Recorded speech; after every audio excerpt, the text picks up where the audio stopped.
The wise man does at once what the fool does finally.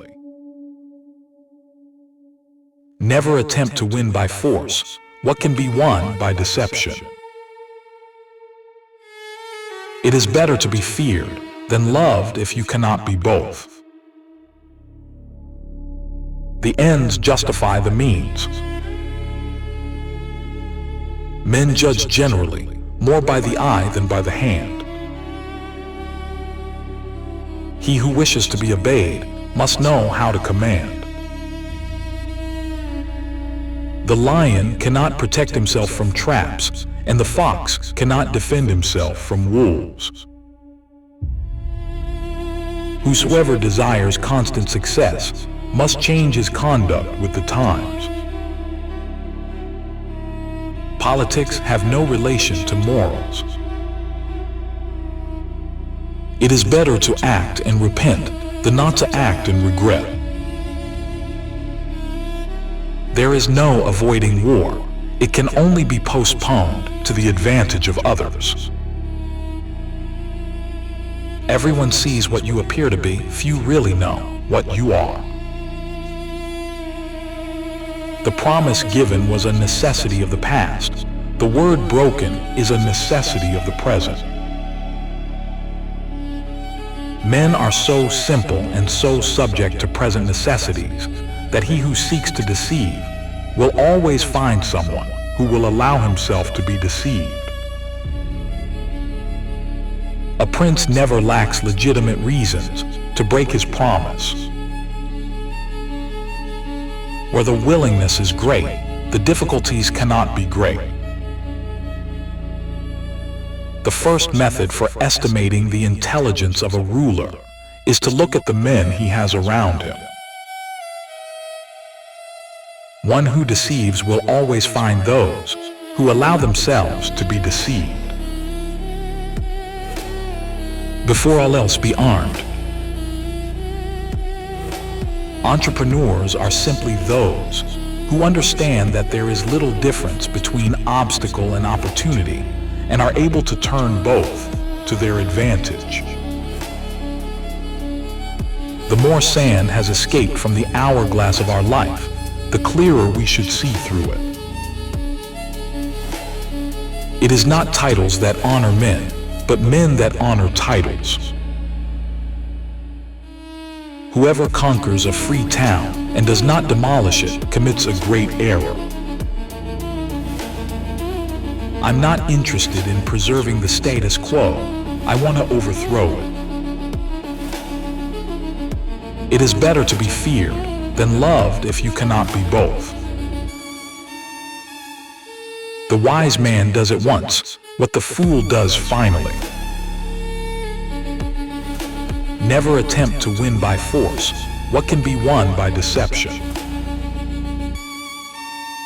If an injury has to be done to a man, it should be so severe that his vengeance need not be feared. Men judge generally more by the eye than by the hand. Men shrink less from offending one who inspires love than one who inspires fear. One change always leaves the way open for the establishment of others. Since love and fear can hardly exist together, if we must choose between them, it is far safer to be feared than loved. War is just when it is necessary. Hatred is gained as much by good works as by evil. A return to first principles in a republic is sometimes caused by simple virtues of one man. It is necessary for him, who lays out a state and arranges laws for it, to presuppose that all men are evil. God is not willing to do everything, and thus take away our free will and that share of glory which belongs to us. In times of peace, the despoiler is despised by the despoiled. He who has not first laid his foundations may be able with great ability to lay them afterwards, but they will be laid with trouble to the architect and danger to the building. When neither their property nor their honor is touched, the majority of men live content.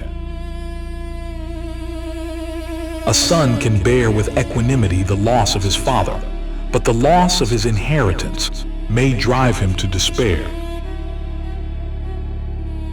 A wise ruler ought never to keep faith, when by doing so, it would be against his interests. There is no other way of guarding oneself against flattery than by letting men understand that they will not offend you by speaking the truth. Princes and governments are far more dangerous than other elements within society. Whoever desires to found a state and give it laws must start with assuming that all men are bad. Men ought either to be well treated or crushed, because they can avenge themselves of lighter injuries, but of more serious ones they cannot. It must be remembered that there is nothing more difficult to plan, more doubtful of success, nor more dangerous to manage than a new system. A prince ought to have no other aim or thought than war and its rules and discipline. Impetuosity and audacity often achieve what ordinary means fail to achieve.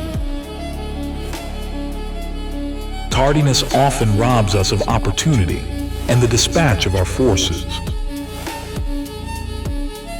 One should never allow chaos to develop in order to avoid going to war. Better it is to dare mighty things, to win glorious triumphs, even though checkered by failure. He who neglects what is done for what ought to be done sooner affects his ruin than his preservation. The vulgar crowd always is taken by appearances, and the world consists chiefly of the vulgar. Men are driven by two principal impulses, either by love or by fear. The innovator makes enemies of all those who prospered under the old order. Benefits should be conferred gradually, and in that way they will taste better. Injuries ought to be done all at one time, so that being tasted less, they offend less. Whoever conquers a free town and does not demolish it may expect to be ruined by it. Men are so simple of mind and so much dominated by their immediate needs that a deceitful man will always find plenty who are ready to be deceived. All courses of action are risky, so prudence is not in avoiding danger, but calculating risk and acting decisively. There is nothing more difficult to carry out, nor more doubtful of success, than to initiate a new order of things. One must be a fox to recognize traps, and a lion to frighten wolves. Thus it happens in matters of state, for knowing afar off the evils that are brewing, they are easily cured. A man who wishes to make a profession of goodness in everything must necessarily come to grief among so many who are not good. For the great majority of mankind are satisfied with appearances, as though they were realities. Nature creates few men brave, industry and training makes many. For among other evils caused by being disarmed, it renders you contemptible. It is necessary to be a prince to know thoroughly the nature of the people, and one of the populace to know the nature of princes. He who becomes a prince through the favor of the people should always keep on good terms with them. There are three classes of intellects: one which comprehends by itself, another which appreciates what others comprehend, and a third which neither comprehends by itself nor by the showing of others. For it is the man who is not willing who is conquered. Fortune is the arbiter of one half of our actions, but she still leaves us to direct the other half. A prince should therefore be very careful that nothing goes out of his mouth which is not full of the above-named 5 qualities. It is better to be impetuous than cautious. The prince who relies entirely on fortune is lost when it changes. The new ruler must determine all the injuries that he will need to inflict. The fact is that a man who wants to act virtuously in every way necessarily comes to grief among so many who are not virtuous. Therefore, a wise prince must rely on what is in his power and not on what is in the power of others.